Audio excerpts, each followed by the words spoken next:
तर एस्पायरंट्स आपण या लेक्चरमध्ये दोन बीट एकदम क्रिस्टल क्लिअर करणार आहोत आणि त्यातील पहिलाच बीट आहे आपल्या या बॉडीमध्ये how we will get the hypertension. Hypertension हे कोणता फिनॉमिनन आहे आणि हा नेमकं कशामुळे होतो. हायपरटेन्शन होण्यासाठी कोणते कॉजेस आहेत किंवा रूट कॉजेस कोणते आहेत ज्यांच्यामुळे बॉडीमध्ये हायपरटेन्शन इंड्यूस होतं. आणि आजपर्यंत जसं जसं आपल्याला पाथवेज लक्षात येतील की कोणत्या पाथवेजनी हायपरटेन्शन होतं त्याच्या अकॉर्डिंगली आपण त्याची ट्रीटमेंट पाहणार आहोत. आपल्या ब्लड व्हेसलवरती एक प्रकारचं प्रेशर आहे आणि हे प्रेशर एक्झर्ट होत असतं आपल्या आर्टरीजवरती, हे प्रेशर एक्झर्ट होत असतं आपल्या वेनवरती आणि याच प्रेशरला आपण नाव देत असतो ब्लड प्रेशर. मग एस्पायरंट्स हे ब्लड प्रेशर किती असतं तर हे ब्लड प्रेशर असतं तुमचं 120 अपॉन 80 mmHg. तर हे असतं आपलं ब्लड प्रेशर. याच्यामध्ये आपल्याकडे दोन प्रेशर असतात. एक प्रेशर असतं सिस्टॉलिक तर दुसरं प्रेशर असतो डायस्टॉलिक. तर एक प्रेशर आहे सिस्टॉलिक तर सेकंड प्रेशर कोणतं आहे डायस्टॉलिक. असे आपल्याकडे दोन प्रेशर असतात.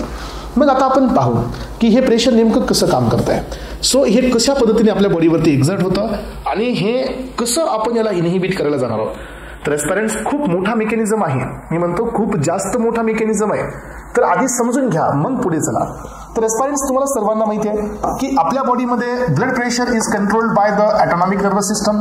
ऑटोनॉमिक नर्वस सिस्टममध्ये दोन सिस्टम आपल्याकडे आहेत. एक सिस्टम आहे सिम्पॅथॅटिक सिस्टम तर आपल्याकडे सेकंड सिस्टम आहे पॅरासिम्पॅथॅटिक सिस्टम. सिम्पॅथॅटिक सिस्टमचे न्यूरोट्रान्समीटर्स आहेत नॉरएड्रेनालिन आणि ॲड्रेनालिन. पॅरासिम्पॅथॅटिक सिस्टमचा न्यूरोट्रान्समीटर आहे असिटिलकोलिन. सिम्पॅथॅटिकचे रिसेप्टर्स आहेत अल्फा अँड बीटा. पॅरासिम्पॅथॅटिकचे रिसेप्टर्स आहेत मस्कॅर्निक अँड निकोटिनिक. तर या अल्फा मध्ये आपल्याकडे दोन असतील अल्फा 1 अल्फा 2, बीटा मध्ये बीटा 1 बीटा 2 बीटा 3. इथं मस्कॅर्निकचे 1 2 3 4 अँड 5 याचे दोन क्लास असतात NN आणि NM. यानंतर सिम्पॅथॅटिक सिस्टम हा कोणता आउटफ्लो असतो तो असतो थोरॅको-लुंबार आउटफ्लो.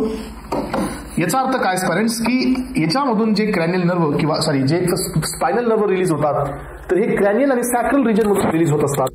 इथं जे क्रॅनियल नर्व रिलीज होतात एस्पेरेंट्स तर हे तुमचे इथं थोरॅको-लुंबार मधून रिलीज होतात. तर हे असतो तुमचा क्रॅनियो सॅक्रल आउटफ्लो. याचा अर्थ क्रॅनियल आणि सॅक्रल रिजन मधून हे तुमचे रिलीज होत असतात. याच्यानंतर पुढे येतोय आपण पुढच्या बीटकडे. तर कोणता बीट याच्या पुढे पाहतोय आपण. या थोरॅसिस आणि लुंबारच्या नंतर आपल्याकडे प्री गँग्लियनिक फायबर इथं कोलिनर्जिक असतं. याचं प्री गँग्लियनिक फायबर पण कोलिनर्जिक असतं. याचं जे पोस्ट गँग्लियनिक फायबर असतं तर हे ॲड्रेनर्जिक असतं आणि याचं जे पोस्टवालं असतं तर ते पण कोलिनर्जिकच असतं कारण ही सिस्टम कोलिनर्जिकची आहे आणि ही सिस्टम ॲड्रेनर्जिकची आहे. त्यामुळे इथून जो गँग्लियॉन मध्ये जो न्यूरोट्रान्समीटर असतो तर तो ॲसिटिलकोलिन असतो. इथून जे गँग्लियॉन मध्ये जे न्यूरोट्रान्समीटर असतो तो पण ॲसिटिलकोलिनच असतो.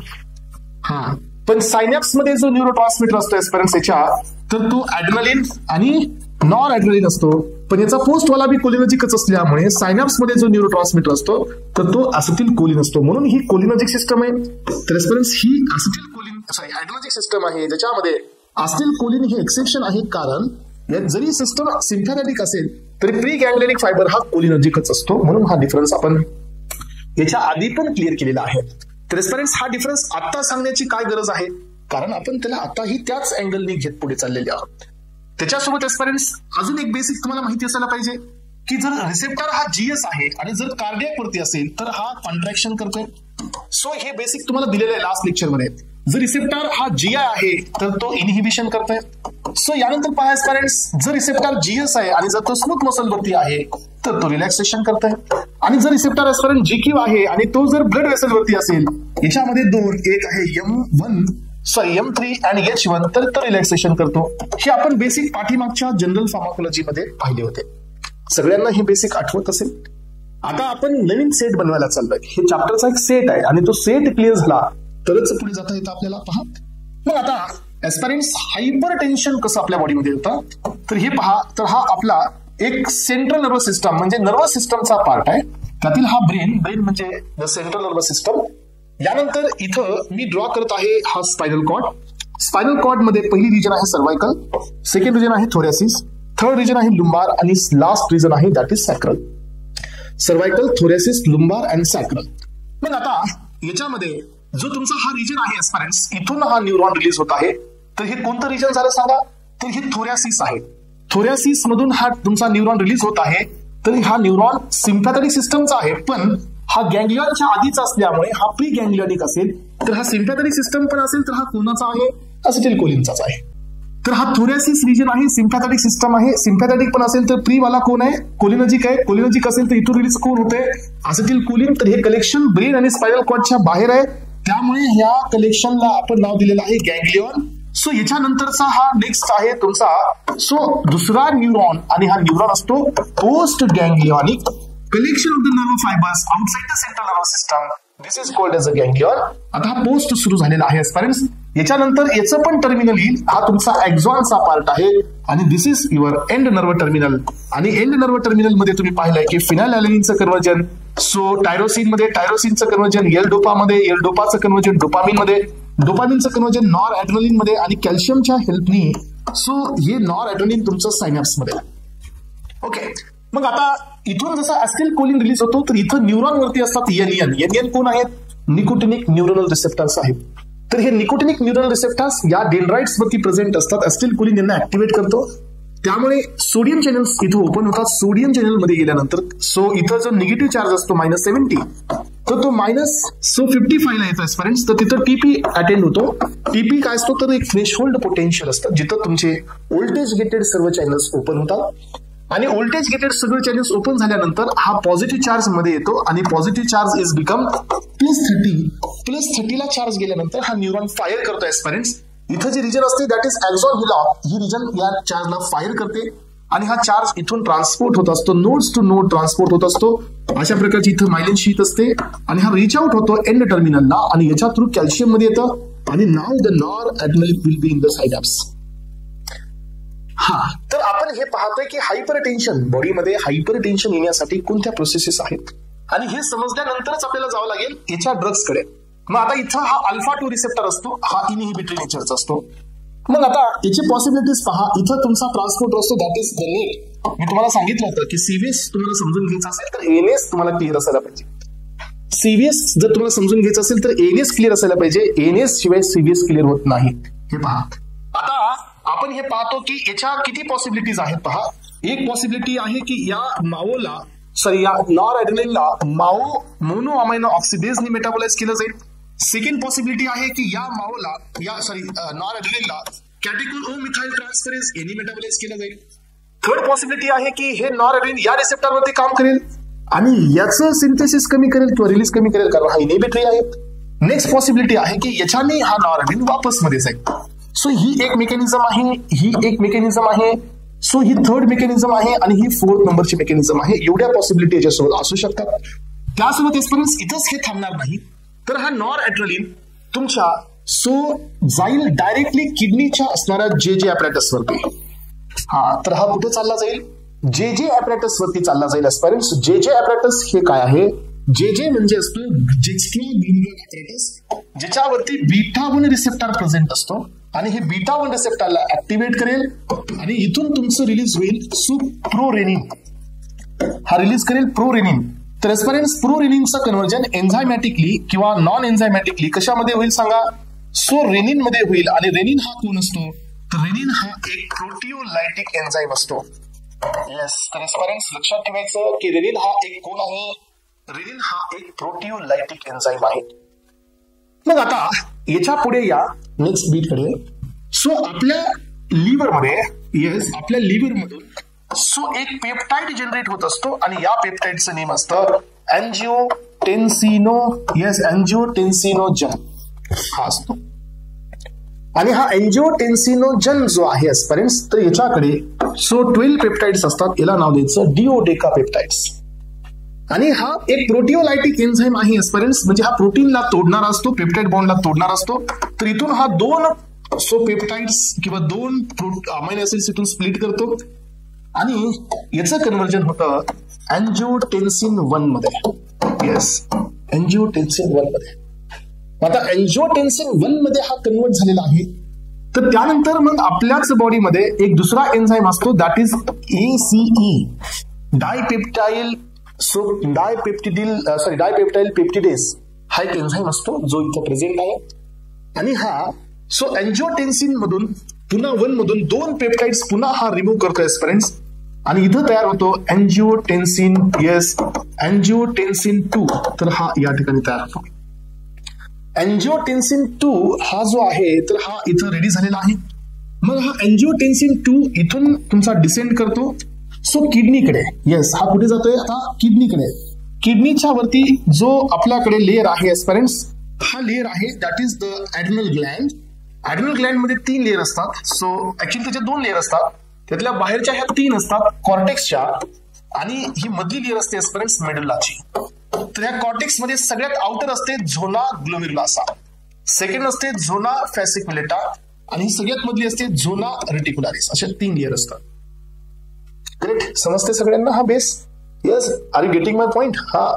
मग आता काय होतं सांगा, इथं रिसेप्टर असतात. अँजिओटेन्सिनचा 81 रिसेप्टर इथं असतो. हे अँजिओटेन्सिन 1 ह्या रिसेप्टरवरती काम करतात. ह्या झोना ग्लोमेरुलसच्या मध्ये कोलेस्टेरॉल पासून, येस कोलेस्टेरॉल पासून अल्डोस्टेरॉनला सिंथेसाइज करतात. येस, कोलेस्टेरॉल पासून कुणाची सिंथेसिस होते? अल्डोस्टेरॉन. अल्डोस्टेरॉन हा कोण असतो? तर so aldosterone is non as also non as mineralocorticoids. तर हे मिनरलोकॉर्टिकॉइड म्हणजे याचं काम असतं मिनरल्स वरती किंवा मिनरलच्या कॉन्सन्ट्रेशनला रेग्युलेट करणे. मग आता काय होतं सांगायचं, हा अल्डोस्टेरॉन मग किडनीमध्ये डिफ्यूज होतो. येस, आणि या किडनीमध्ये जो फंक्शनल युनिट असतं नेफ्रॉन, येस हे फंक्शनल युनिट आहे नेफ्रॉन. तर ह्या नेफ्रॉनच्या कलेक्टिंग डक्टला इथं असतात सोडियमचे चॅनल्स. हे कोणते चॅनल असतात? सोडियमचे चॅनल्स. आणि याच्यामध्ये मधल्या साईडला म्हणजे याच्या ट्यूब मध्ये मेम्ब्रेन मध्ये इथं असतात तुमचे mineralocorticoids receptor, that is MR. हे रिसेप्टर कोणाचे असतात? अल्डोस्टेरॉनचे. याला अल्डोस्टेरॉन रिसेप्टर म्हणाल तरीही चालेल. It is also non as mineralocorticoids receptor असंही म्हणाल तरी चालेल. मग आता काय होतं पहा, की हा जो अल्डोस्टेरॉन आहे, हा अल्डोस्टेरॉन या रिसेप्टरवरती काम करतो. इथं अल्डोस्टेरॉन इंड्युस्ड प्रोटीन्स तयार होतात AIP, आणि हे या सोडियमला ओपन करतात. त्यामुळे इथून जे सोडियम फिल्टर झालेलं आहे एस्पेरेंट्स, हे सोडियम इथं येतं आणि हे सोडियम इथून सूप मध्ये जातात. मग आता सोडियम कुठे गेले? बॉडीमध्ये. सोडियम हे ब्लड मध्ये चाललं गेले एस्पेरेंट्स, इंटरस्टिशियल फ्लुइड मधून हे ब्लड मध्ये एंटर करतं. तर याचं कम्पेन्सेशन म्हणून आपल्याला इथून पोटॅशियमला आउट करावं लागतं. त्यामुळे आता काय झालं की अल्डोस्टेरॉननी, yes so what happened aspirants, अल्डोस्टेरॉननी काय केलेलं आहे की सोडियमचं बॉडीमध्ये कॉन्सन्ट्रेशन वाढवलेलं आहे आणि पोटॅशियमचं कॉन्सन्ट्रेशन कमी केलेलं आहे. And that may be leads to the hypokalaemia. आणि ब्लड मधलं potassium concentration due to the aldosterone is getting decrease. मग आता सोडियमचं कॉन्सन्ट्रेशन इन्क्रीज झालेलं आहे, राईट. आणि तुम्ही पहा एस्पेरेंट्स की सोडियम हे जे आहे, हे सोडियम रिस्पॉन्सिबल आहे rapid depolarisation. Yes, sodium is responsible for rapid depolarisation in SA node. आणि येथून चालला गेला signal AV node. AV node कडून जाणार आहे बंडल ऑफ हिस, आणि बंडल ऑफ हिस कडून जाणार आहे पर्किंजे फायबर्स, आणि तिथून हे सिग्नल जाणार आहे वेंट्रिकल्स. आणि या ठिकाणी आपल्याला मिळेल so increase in the blood pressure. So बघा, अशा पद्धतीने एक साइडने आपल्याला काय झालं, हायपरटेन्शन. या पाथवे मध्ये खूप सारे ड्रग्स आहेत. ना मी तुम्हाला ड्रग्स देत असताना सगळे ड्रग्सच्या क्लासिफिकेशनला क्रिस्टल क्लिअरिटी देईल. Just wait and watch. तर एस्पेरेंट्स हा एक साइड झाला. आता आपण दुसऱ्या साइडकडे जाऊया. हा एक साइड झाला ज्याच्यावर आपण डायरेक्ट किडनीवरती जाऊन ही ऍक्शन आपल्याला मिळाली. आता दुसरी पॉसिबिलिटी काय माहितीये की हा नॉर ऍड्रेनलिन, येस सो आपल्या ब्लड वेसल वरती चालला जाईल. येस, ब्लड वेसल वरती कोणता रिसेप्टर असतो? अल्फा 1. अल्फा 1 हा कोण आहे? GQ आहे. तर तुम्हाला माहिती आहे एस्पेरेंट्स ब्लड वेसल्स कोण आहे? तर ह्या स्मूथ मसल्स आहेत. मग स्मूथ मसल वरती GQ रिसेप्टर असेल तर कोणती ऍक्शन मिळते? हा तुम्हाला माहिती आहे, याच्यात फक्त 2 एक्सेप्शन्स असतात, M3 आणि H1. हे होतं का? नाहीये. याचा अर्थ GQ आहे, ब्लड वेसल वरती आहे, आणि हा तुमचा सो पोस्ट वरती आहे, तर डेफिनेटली हे तुमचं दाखवेल कॉन्ट्रॅक्शन. तर तुम्ही मला सांगा, जर ब्लड वेसल जर कॉन्ट्रॅक्ट होत असतील एस्पेरेंट्स अशा प्रकारे, तर काय होईल की तुमचं या ठिकाणी इन्क्रीज होणार आहे ब्लड प्रेशर. आणि याच्यामुळे आपल्याला काय मिळालं एस्पेरेंट्स? सो याच्यामुळे वापस आपल्याला मिळालेलं आहे हायपरटेन्शन. इथून पण आपल्याला हायपरटेन्शन मिळालेलं आहे. सो आता अजून इथं दुसरा रूल पहा की हेच नॉर ऍड्रेनलिन आता आपल्या सो हार्ट वरती जाणार आहे. तर हार्ट वरती बीटा 1 असतं. लक्षात घ्या एस्पेरेंट्स, इथं आपल्याकडे हे इजेक्शन वॉल आहेत, हे अबोर्ट असतो आणि ही पल्मोनरी आर्टरी असते. मग आता तुम्हाला सिस्टोल म्हणजे काय माहितीये का, ज्या वेळेला हार्ट हे कॉन्ट्रॅक्शन मध्ये आहे त्यावेळेला या वॉल वरतीचं pressure that is systolic blood pressure, आणि ज्याला हार्ट हे रिलॅक्सेशन मध्ये आहे त्यावेळेला जे ब्लड प्रेशर असेल या आर्टरी आणि वेन वरती that is diastolic blood pressure. Okay, मग आता हे बीटा 1 वरती काम करेल. सो बीटा 1 वरती काम करेल तर बीटा GS आहे आणि कार्डियक मसल्स आहे, तर काय मिळेल, व्हेंट्रिक्युलर कॉन्ट्रॅक्शन. व्हेंट्रिक्युलर कॉन्ट्रॅक्शन होईल तर सिस्टोल वाढेल एस्पिरंट्स, आणि याच्यामुळे फोर्स ऑफ इजेक्शन वाढेल, आणि त्यामुळे पण एस्पिरंट्स तुम्हाला या ठिकाणी increase in the blood pressure पाहायला मिळेल. सो आता अजून एक दुसरा रूल असतो पहा, की या तुमच्या हार्ट वरती L type of calcium channels असतात, एल टाईपचे. येस, मग आता एल टाईपचे कॅल्शियम चॅनल जर इन्फ्लक्स होतील एस्पिरंट्स तर calcium is also responsible for the contraction, आणि याच्यामुळे पण तुम्हाला काय मिळेल aspirants, increase in the blood pressure. Okay, त्यानंतर पहा ह्या ब्लड वेसल मध्ये, ही ब्लड वेसल आपली आर्टरी पण आहे आणि ही तुमची वेन पण आहे. मग इथं पण तुम्हाला कॅल्शियम चॅनल्स मिळतील. कॅल्शियम चॅनल्स मध्ये येणे म्हणजे कॉन्ट्रॅक्शन मध्ये, म्हणजे ब्लड मध्ये नाही, याच्या मसल्स मध्ये. याच्याकडे 3 लेअर असतात, tunica media, tunica interna, tunica externa, असे 3 लेअर असतात. तर कॅल्शियम पण तुमचं काय दाखवेल इथं, कॉन्ट्रॅक्शन. तर एस्पिरंट्स लक्षात ठेवा, पोटॅशियम इथून बाहेर जाणं येस म्हणजे रिलॅक्सेशन असतं, कारण पोटॅशियम बाहेर जात असेल तर मधला पॉझिटिव्ह चार्ज हा डिक्रीज कडे जातो.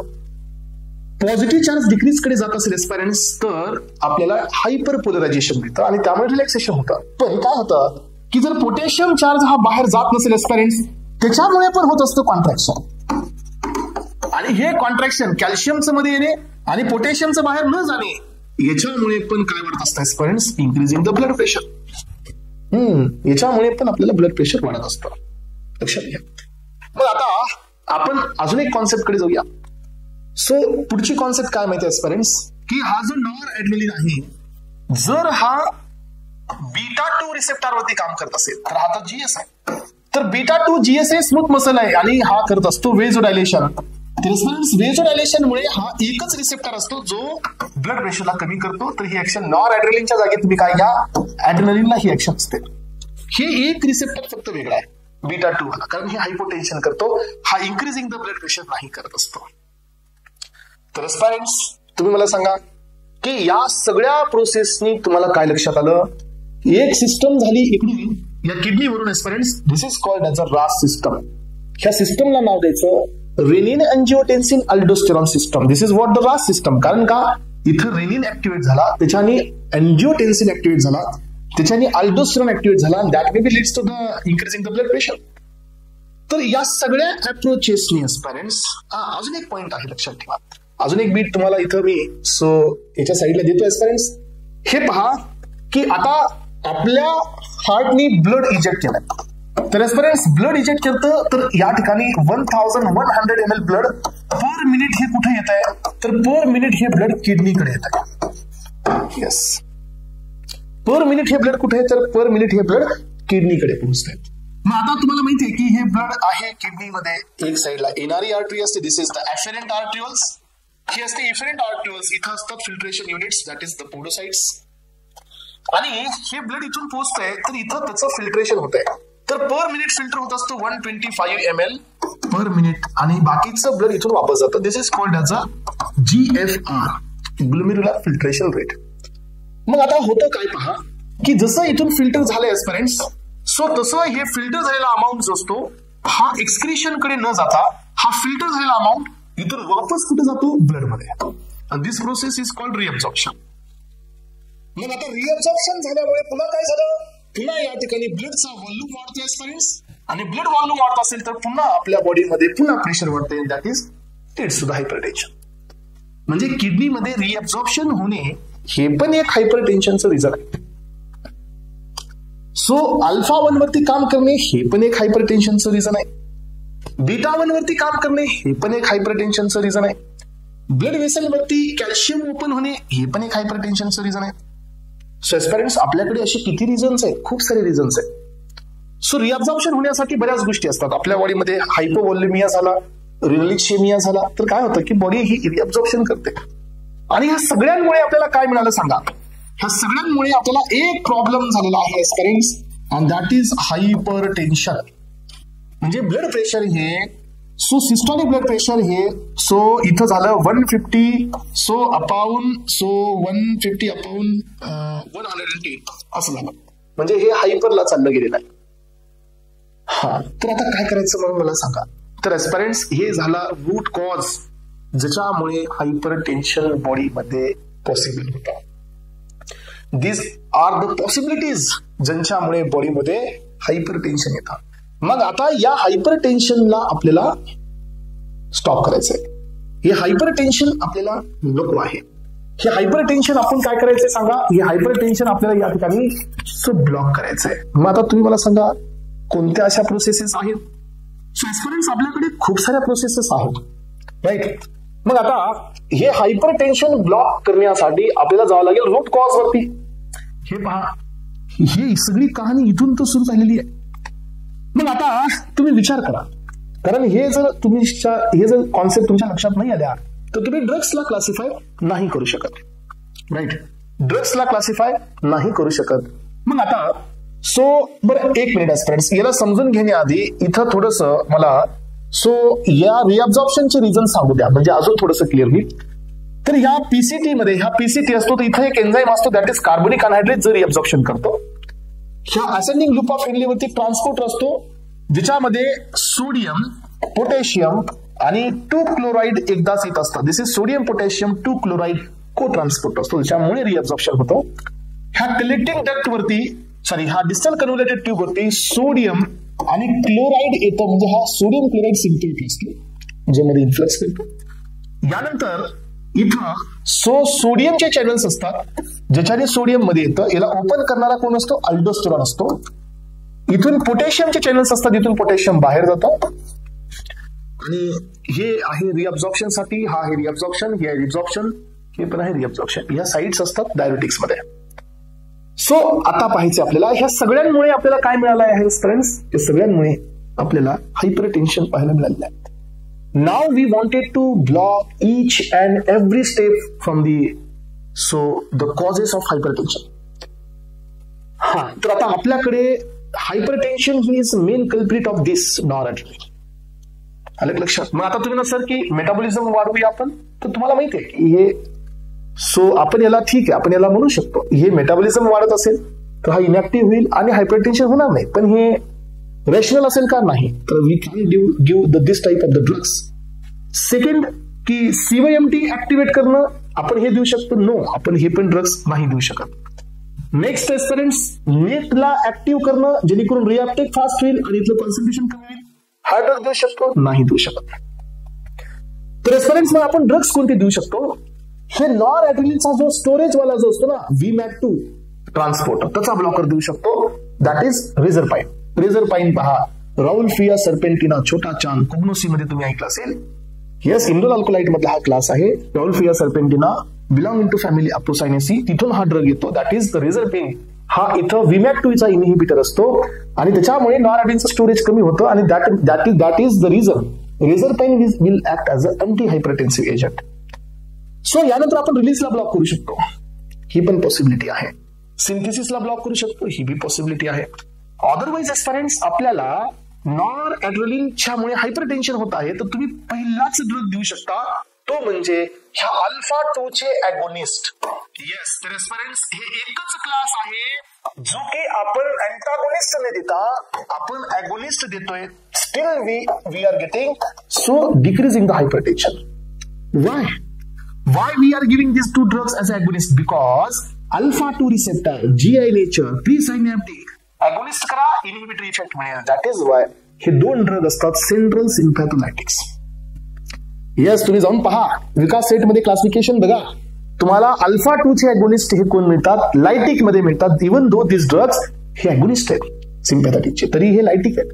तर एस्पिरंट्स आता पुढची कहाणी काय आहे, सेकंड कहाणीकडे चला. जिथून सुरुवात केली होती तिकडूनच जाऊ आपण. सो एस्पिरंट्स इथून रेनिन रिलीज झालाय, राईट.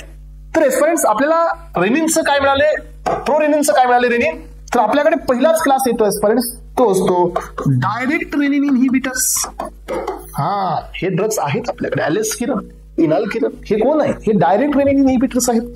डायरेक्ट रेनिनला ब्लॉक करू, पुढची ऍक्शन ब्लॉक करू. यानंतर पहा इथं यूज केली जातील beta 1 blockers, yes, beta 1 blockers. यानंतर फ्रेंड्स इथे या की आपल्याकडे हा क्लास खूप फेमस आहे, ACE इनहिबिटर्स. सो कॅप्टोप्रिल, इनालप्रिल, लेसिनोप्रिल्स हे सगळे ड्रग्स, सगळे पिल डेरिव्हेटिव्ह अँजिओटेन्सिन कन्व्हर्टिंग एन्झाइम इनहिबिटर्स वरती काम करतील. तर अँजिओटेन्सिन 1 चं कन्व्हर्जन अँजिओटेन्सिन 2 मध्ये होणार नाहीये, त्यामुळे हे ड्रग्स अँटी हायपरटेन्सिव्ह आहेत. सो यानंतर पहा फ्रेंड्स, इथं आहेत अँजिओटेन्सिन रिसेप्टर ब्लॉकर्स. तर हे असतात कॅन्डीसार्टन, टेल्मीसार्टन, हे सगळे सार्टन डेरिव्हेटिव्ह, लो सार्टन. तर हे असतात अँजिओटेन्सिन रिसेप्टर ब्लॉकर्स. तर हे पण असतात अँटी हायपरटेन्सिव्ह. पुढे येतं नेक्स्ट. सो जिथं अल्डोस्टेरॉन येऊन याला ऍक्टिव्हेट करत आहे फ्रेंड्स, तर त्यासाठी आपल्याकडे अल्डोस्टेरॉनचे अँटागोनिस्ट असतात आणि हे अँटागोनिस्ट आहेत स्पाइनोलॅक्टोन अँड द इप्लेरिनॉल. हे ड्रग्स असतात अल्डोस्टेरॉनचे अँटागोनिस्ट आणि याला ब्लॉक करतील तर ही पुढची प्रोसेस तुमची थांबेल. यानंतर पहा फ्रेंड्स, इथं आपल्याकडे सोडियम चॅनलचे पण इनहिबिटर्स असतात. सो याला नाव द्यायचं असतं renal epithelial sodium channel inhibitors. लक्षात ठेवा, ट्रायमटेरिन आणि अॅमिलोराइड्स असे 2 ड्रग असतात, ट्रायमटेरिन आणि अॅमिलोराइड. तर हे 2 ड्रग सोडियम चॅनलचे इनहिबिटर्स असतात, जे की सोडियम मध्ये येणार नाही आणि पोटॅशियमचा लॉस होणार. एक तर तुम्ही याला ब्लॉक करून सोडियमला ब्लॉक करा, नाहीतर तुम्ही डायरेक्टली सोडियमला ब्लॉक पण करू शकता. मग फ्रेंड्स, हे सगळे ड्रग्स कोणत्या क्लासमध्ये आले? हे सगळे ड्रग्स आलेले आहेत तुमच्या रास सिस्टम मध्ये. And this is the second section from the hypertension, drugs acting on रास, rennin angiotensin aldosterone system. Okay, यानंतर आता पुढे चाललोय आपण. आपल्याकडे नेक्स्ट क्लास आहे फ्रेंड्स, ह्या अल्फामुळे आपल्याकडे खूप मोठा प्रॉब्लेम आहे. तर आपल्याकडे आता नेक्स्ट क्लास येईल अल्फा ब्लॉकर्स. बघा, अल्फा ब्लॉकर्स मध्ये पहिला नॉन सिलेक्टिव्ह अल्फा ब्लॉकर्स आणि अल्फा 1 ब्लॉकर्स. नॉन सिलेक्टिव्ह मध्ये फिनॉक्सिबेन्झामाइन, सो पेंटोलामाइन, टोलाझोलिन, फेंटोलामाइन, टोलाझोलिन, येस, फिनॉक्सिबेन्झामाइन, अर्गॉट, हे नॉन सिलेक्टिव्ह. अल्फा 1 ला ब्लॉक करतील, अल्फा 2 ला पण ब्लॉक करतील. पण फ्रेंड्स, आपल्याला हायपरटेन्शन मध्ये अल्फा 1 ब्लॉक करायचा, अल्फा 2 नाही, कारण अल्फा 2 हा आपल्यासाठी अँटी हायपरटेन्सिव्ह म्हणून काम करत आहे. त्याच्यामुळे non selective drugs not preferable, selective blockers can be preferable in the hypertension. Prazosin, terazosin, doxazosin, alfuzosin, tamsulosin हे सगळे अल्फा 1 चे ब्लॉकर्स आहेत आणि हे ब्लॉक करतील फ्रेंड्स, तर ही पुढची प्रोसेस ब्लॉक होईल आणि we will get the decrease in the blood pressure. यानंतर मग आपण सेकंड रिसेप्टर ब्लॉक करतोय आणि दॅट इज बीटा 2 ब्लॉकर्स. मग आता बीटा 1 ब्लॉकर्स, याच्या आपल्याकडे 2 क्लास आहेत. बीटा ब्लॉकर्स मध्ये नॉन सिलेक्टिव्ह बीटा ब्लॉकर्स आणि सिलेक्टिव्ह बीटा 1 ब्लॉकर्स. मग आपण जर नॉन सिलेक्टिव्ह बीटा ब्लॉकर्स दिले आजपर्यंत का माहितीये, सो बीटा 1 तर ब्लॉक होईल, पण त्याच्यासोबत बीटा 2 ही ब्लॉक होईल. पण तुम्हाला माहितीये की बीटा 2 आपल्याला हायपोटेन्शन देते. If V block this beta 2, then what we will get? We will get increasing the blood pressure. त्याच्यामुळे या पण केसमध्ये you can't use non selective beta blockers. Pindolol, sotalol, yes, then तुमचा टिमोलॉल, प्रोपेनॉल, हे कोण आहेत? हे नॉन सिलेक्टिव्ह बीटा ब्लॉकर्स आहेत. You need to go for the selective beta 1 blockers. Esmolol, acebutolol, nebivolol, हे कोणते ड्रग्स आहेत? कारण हे सिलेक्टिव्ह बीटा 1 ब्लॉकर्स आहेत. हे तुम्ही घेऊ शकता, नॉन सिलेक्टिव्ह तुम्हाला देता येणार नाहीत. मग आता आपल्याकडे अजून एक क्लास कोणता आहे फ्रेंड्स? तर आपल्याकडे नेक्स्ट क्लास आहे कॅल्शियम चॅनल ब्लॉकर्स. आपल्याकडे याच्यामध्ये पण 3 ड्रग असतात, 3 क्लास आहेत. कोणते कोणते? 1,4 डायहायड्रोपिरिडिन डेरिव्हेटिव्ह, त्याचे एक्झाम्पल नेफिडेपिन, अम्लोडिपिन, निकाडिपिन. हा पहिला क्लास. दुसरा क्लास आहे बेन्स थायाझिन डेरिव्हेटिव्ह, डिल्टिएझिम, आणि लास्ट वाला क्लास आहे फिनाइल अल्किलामाइन डेरिव्हेटिव्ह, म्हणजे काय? वेरापामिल आणि नॉर्वेरापामिल.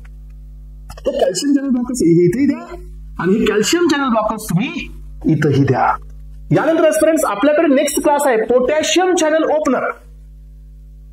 पोटॅशियम चॅनल ओपनर आणि अजून एक क्लास असतो इथं एनओरिलिजचा, हायड्रोलाझिन, सो डायॲझोऑक्साइड्स, मिनॉक्सिडिल. हे कोण आहे? हे पोटॅशियम चॅनल ओपनर आणि एनओरिलिजचे, म्हणजे हे वेझोडायलेटर आहेत.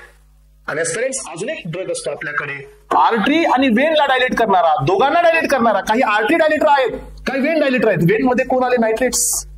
नायट्रेट्स हे वेनो डायलेटर आहेत. आर्टरी मध्ये कोण आले सांगा? सो मिनॉक्सिडिल, देन तुमचा पिनासिडिल. पिनासिडिल पण पोटॅशियम चॅनल ओपनर आहे. हायड्रोलाझिन, सो हा पण आहे, एनओरिलीज करतोय, पोटॅशियम चॅनल ओपन करतोय. तर हे आर्टरी डायलेटर आहे. नायट्रेट्स हे सायक्लिक जीएमपी थ्रू एनओरिलीज करतात आणि वेन डायलेट करतात. मग आपल्याकडे अजून एक ड्रग असतो जो दोघांना डायलेट करतो आणि तो असतो सोडियम नायट्रोप्रोसाइड.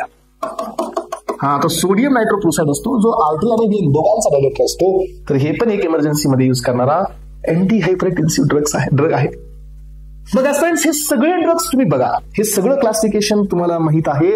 आणि याच्यासोबत फ्रेंड्स अजून तुम्हाला पुढचा क्लास द्यावा लागतो आणि तो असतो डायुरेटिक्स.